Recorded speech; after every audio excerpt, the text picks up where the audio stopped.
तामुलपुर जिल्ला karate championship 2026 खौ खुंनाय जाबाय। हौवासा आरो हिनजावसाफोरनि मोन्नैबो थाखोआव गोख्रों बादायलायनाय। तामुलपुर जिल्ला कराटे एसोसिएशननि बानजायनायाव दिनै सानसेनि हाबाफारि लानानै तामुलपुर जिल्ला कराटे चेम्पियनशिप 2026 नि बे बादायलायनायखौ श्रीमन्त शंकरदेव अडिटोरियाम हलाव खुंनाय जायो।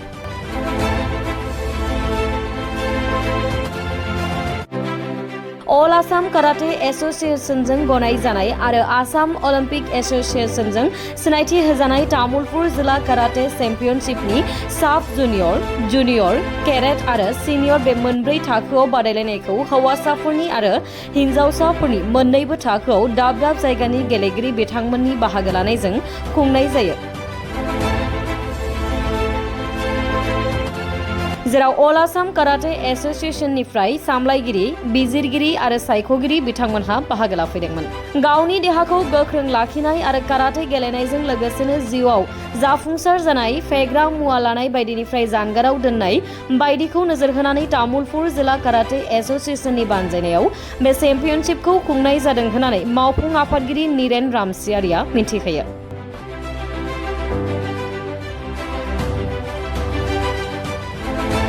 हाबाफारि बादियै बे बादायलायनायखौ तामुलपुर जिल्ला एबसुनि आफादगिरि बासिराम रामसियारि बेखेवनानै होयो। बेजों लोगोसेनो बिटिसिनि हायुङारि गावखुंथायनि आखान्थि बुंथिगिरि बिजितगोरा नार्जारि, तामुलपुर जिल्ला बिजेपिनि आफादगिरि राजेश बर', तामुलपुर जिल्ला आसुनि आफादगिरि कमल राभा, तामुलपुर जिल्ला आसुनि आफादगिरि अनुप कलिताजों लोगोसेनो गोबां हांख्रायजानाय आलासिफोरा बाहागो लादोंमोन।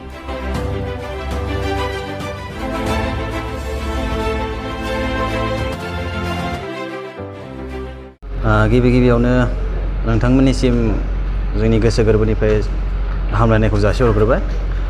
दा जोंनि मेन दिनैनि जे गेमखौ खुंनायनि मेन कारनानो जाबाय जितु जोंनि ओनसोलनि लाइमोनफोर, देरफुहांनाय लाइमोनफोरनि जोङो फिउचारखौ साननानै जोङो बेनि सायाव जोङो नोजोर होनानै खामानि मावगासिनो आरो मावलांबाय थागोन होननानै जों थांखि लानाय दङ। बे हिसाबै जोङो दिनै तामुलपुर डिस्ट्रिक्ट कराटे एसोसिएशना मोनसे चेम्पियनशिप खुंदों डिस्ट्रिक्ट वाइसआव। दा जोंनि बेवहाय साब जुनियर, जुनियर, केडेट्स आरो सिनियर बे लेभेलाव जोङो खेला सोलिगासिनो दङ। दा टारगेटआ जोंनिया बेनो, जोंनि जितु कराटे दिनैनि कराटे चेम्पियनशिप खुंनाय डिस्ट्रिक्टनि, दा जोङो डिस्ट्रिक्ट गेम खुंनायनि गेजेरजों जोङो माने सारा जोंनि तामुलपुर एरियायाव जों गोसार होनायखौ जोङो लुबैदों। खारन जोंहा माने मोनसे जोंनि दा तामुलपुर डिस्ट्रिक्ट हिसाबै ब्रान्चफोरा बहुत खम आरो प्लेयार्सफोराबो खम जानानै दङ। बे हिसाबै जोङो दा नै डिस्ट्रिक्ट चेम्पियनशिपनि गेजेरजोंनो दिनै एसे गाबोन एसे जोङो एसे फोसावलांबाय थानो सानदों। आरो जोंनि मेन टारगेटआ जाहैबाय आरो दा जितु जनियेल गेम फैगासिनो दोङो, जनियेल उनाव स्टेट चेम्पियनशिप फैगोन आरो फैबाय थानाय जोङो आसाम अलिम्पिकआवबो जोङो जोंनि तामुलपुरनिफ्राय मोजां दैथाय हरनो हायो नामा प्लेयार्सफोर, बेखौबो जोङो टारगेट लागासिनो।